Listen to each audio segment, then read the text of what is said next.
Bienvenidos a una nueva sección de Nébula, y en este caso hemos tenido bien el hecho de llamarlo Nébula News. Aquellas informaciones, aquellas noticias,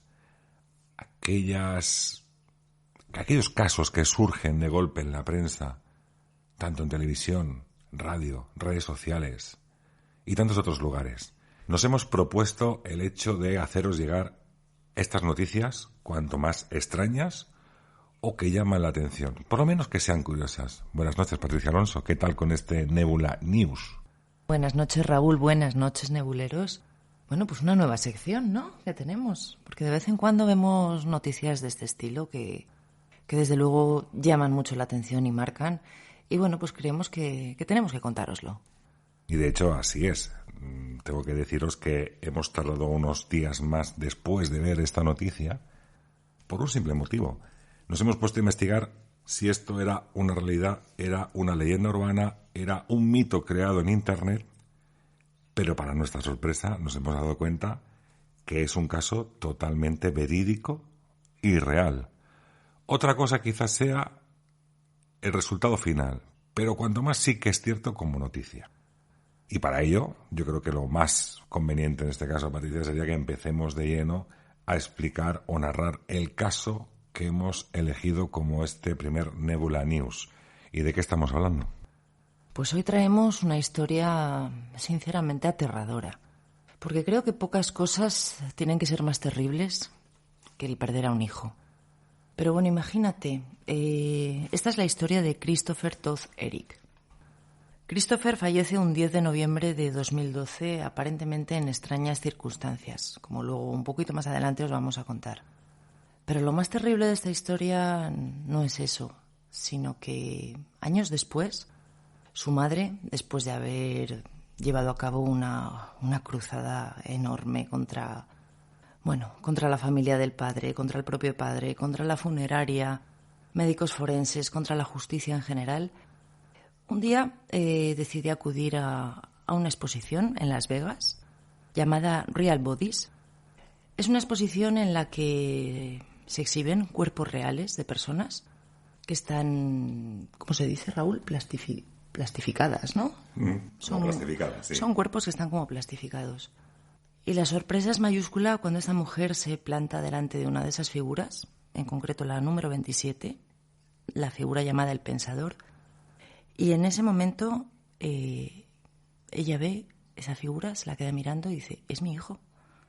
O sea, imaginaros lo terrible que tiene que ser eso. O sea, cuando piensas sabes que tu hijo ha fallecido años antes, que supuestamente te han entregado sus cenizas en una urna, y de repente estás viendo que es él, el que tienes delante, o sea, y no tienes ninguna duda de ello. Porque bueno, una madre, un instinto de madre es muy fuerte. Y seguramente esa mujer, pues, se dio cuenta rápidamente de ello. Imaginad todos, nebuleros, que esta noticia, porque hemos estado investigando el caso, como os hemos dicho en un principio, hemos investigado el caso para saber si era real o si no era real, y incluso hemos llegado a localizar a la propia madre de este chico, de Christopher, que se llama la mujer Kim Eric Smith. Y hemos localizado incluso sus propias redes sociales, en las cuales se ven en muchos programas estadounidenses explicando su historia. Porque su historia viene de largo, su historia no viene de corto, de decir simplemente es que he encontrado a mi hijo dentro de esa exposición de cuerpos humanos y yo sé que es mi hijo y las cenizas que yo tengo, que mi exmarido me ocultó, resulta que no son las de él, porque mi hijo está expuesto y quiero darle cristiana sepultura. Esto es lo que viene diciendo.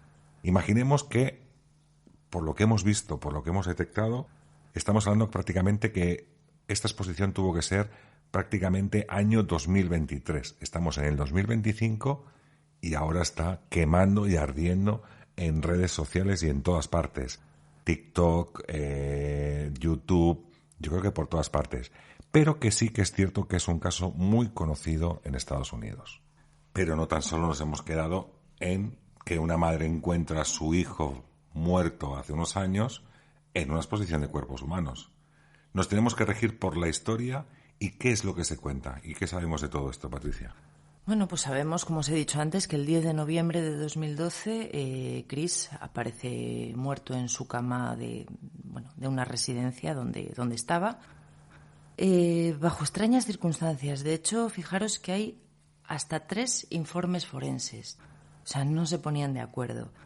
En el primero alegan que pudo ser una muerte natural. En el segundo ya cambia la cosa. Ya dice que habían detectado cianuro en sangre y como consecuencia de ello había también sufrido un paro cardíaco. Y en el tercer informe ya directamente dicen que ha sido un suicidio. Total, que al final el dictamen oficial pone que es una muerte indeterminada. Y aquí viene también lo más extraño. El padre nunca dejó a la madre ver el cadáver. De hecho, la avisó de la muerte de su hijo cuando supuestamente ya lo habían incinerado. O sea, la llevó directamente a las cenizas, la dijo, toma, son las cenizas de nuestro hijo que ha fallecido.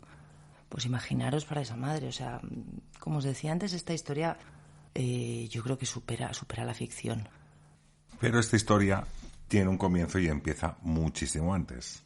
Como hemos dicho, es un matrimonio que tienen hijos, en este caso tienen a Christopher, y llega un momento en que se separan.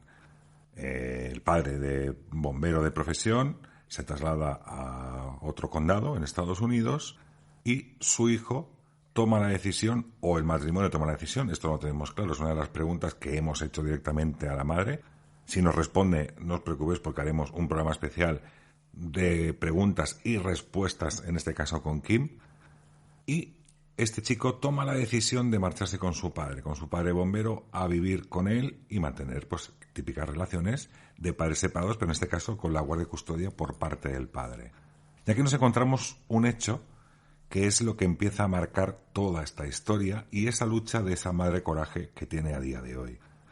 Y es que en el año prácticamente 2004, cuando Christopher tenía 15 años, su padre toma la decisión de ingresarlo en una residencia donde después lo encuentran fallecido y muerto, y dicen también que en estas circunstancias a 21 alumnos más a lo largo de todo este tiempo de esa escuela.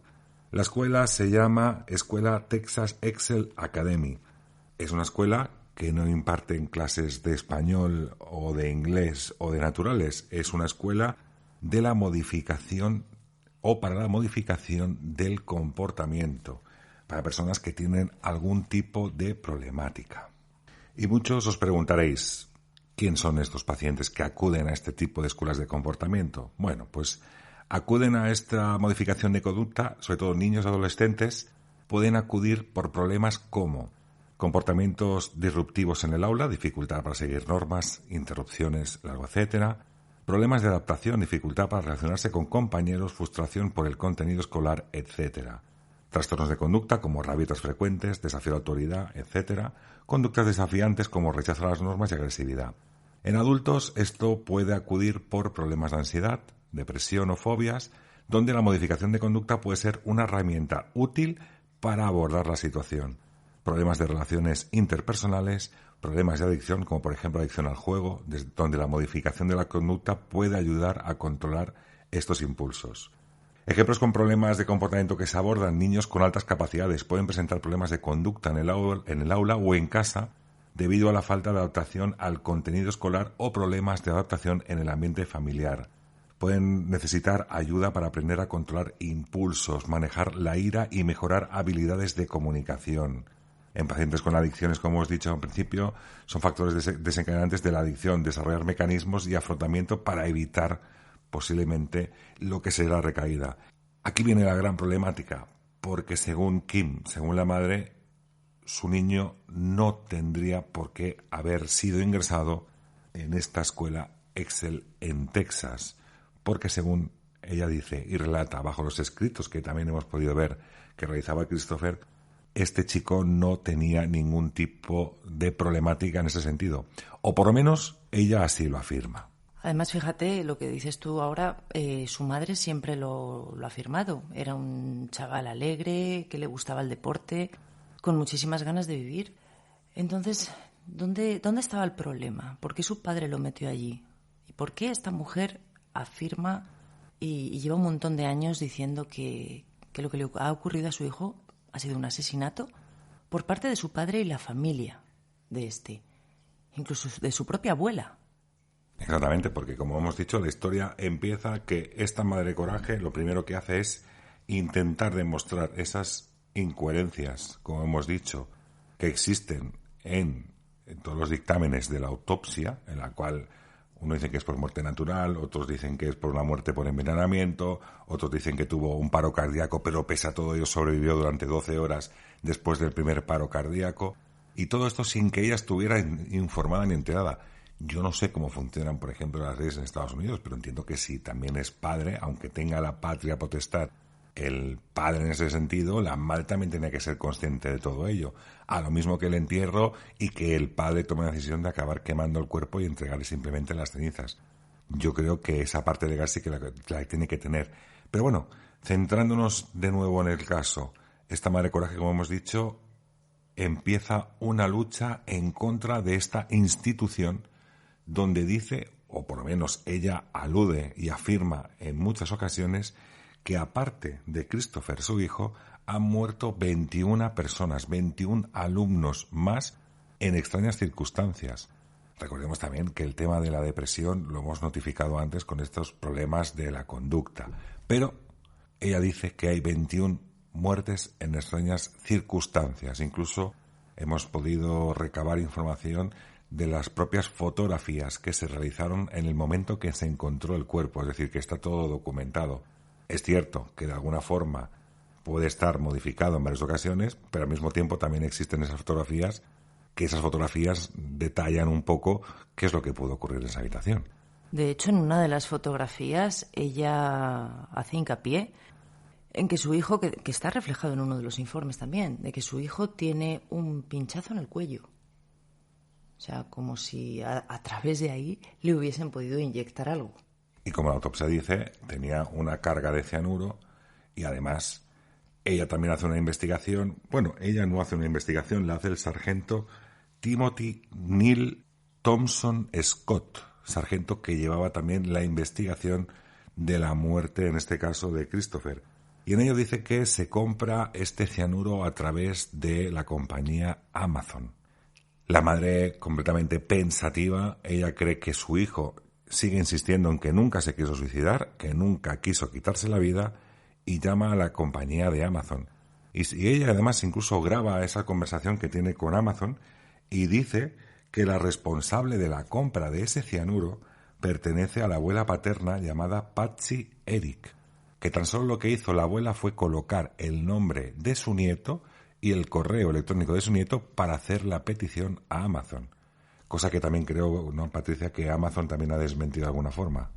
Es que al parecer la propia abuela sacó, bueno, pues digamos que una factura de Amazon o algo así, donde ponía que Eric había comprado ese cianuro.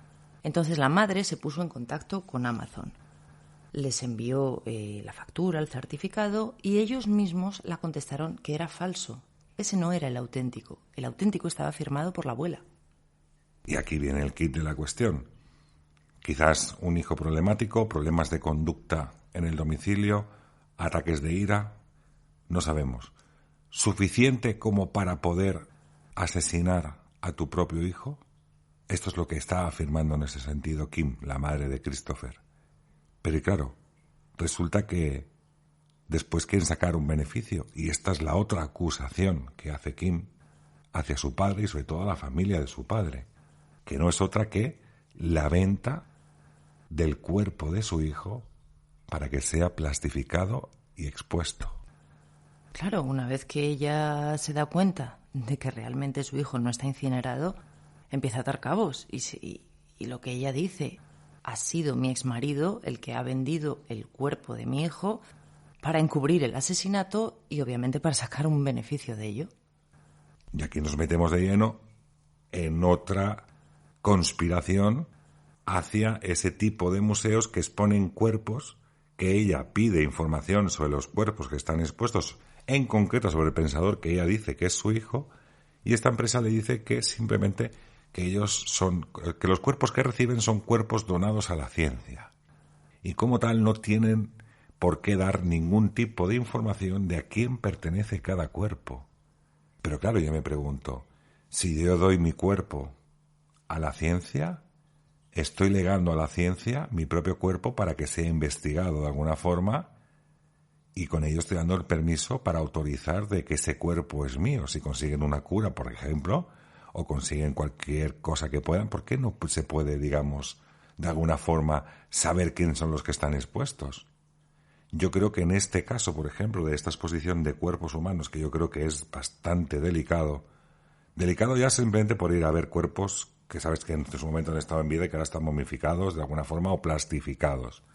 Pero sí que tendrían que tener un registro a sabiendas de que los fallecidos que pueden tener ahí no han sido por causas de un crimen, porque ahora mismo, mediante la plastificación, hemos leído que incluso el propio ADN puede estar modificado.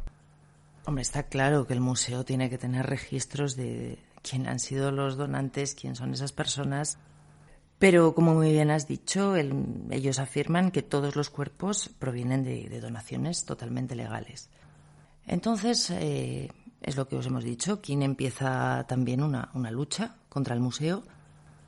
Y bueno, pues como pasa siempre, de entrada las puertas se cierran, nadie te dice nada, simplemente las respuestas, bueno, pues las oficiales. Pero siempre hay alguna persona que le remuerde un poquito la conciencia o que tiene ese grado de empatía. Y varios trabajadores del museo se ponen en contacto con esta mujer y la dicen que efectivamente, que la mayoría de los cuerpos que allí están no están de forma legal y que no han llegado por los cauces que deberían haber llegado. Así que encontramos 3 conspiraciones dentro de un mismo caso. Posible asesinato, prácticas abusivas, porque incluso Alma dice que en esa escuela de Texas, Excel Academy, su hijo ha estado completamente atado, amarrado a sillas para que no se pudiera moverse algo, etcétera. O sea, 3 conspiraciones, volvemos a las mismas. El posible crimen, el trato que reciben los alumnos de la escuela Texas Excel Academy y encima, ¿de dónde salen los cuerpos que se exponen para este tipo de eventos o de museos? Museos, como quien diría, del horror. Bueno, hay que decir que esta mujer, que Kim, ha solicitado obviamente pruebas de ADN para certificar legalmente, aunque ella lo sabe a ciencia cierta, de que ese cuerpo que está ahí es el de su hijo. Pero no debe ser algo fácil, porque como tú muy bien has dicho, Raúl, cuando un cuerpo ha pasado por un proceso de plasticación, que es como realmente se llama, por lo visto el ADN queda prácticamente destruido. Entonces, bueno, pues ahí sigue con su cruzada. Ella lo que dice es que ella no quiere dinero, ella no quiere fama. Lo único que quiere es que, bueno, pues que el caso se dé a la luz, que lo conozca todo el mundo, que esa figura sea retirada, por supuesto, de ahí, y quiere dar sepultura a su hijo, pues como Dios manda, y poder descansar y cerrar un capítulo tan duro de su vida, duro en el momento del fallecimiento. Después, por todas las circunstancias de su familia política, porque siempre te queda ahí la duda de qué han hecho y por qué han hecho esto y cómo han sido capaces de hacerlo, y ahora de repente te encuentras cara a cara con el cuerpo de tu hijo. O sea, como os decía al principio, me parece una historia terrible. Y como hemos dicho, esto ha sido el primera Nebula News. Seguiremos informando, seguiremos estando al pie del cañón. Y sobre todo, si tenemos novedades por parte de Kim Eric Smith, madre de Christopher, os pondremos los audios y os explicaremos lo que realmente esta mujer quiere narrar y explicar. Nos escuchamos en el próximo Nebula News. Hasta luego.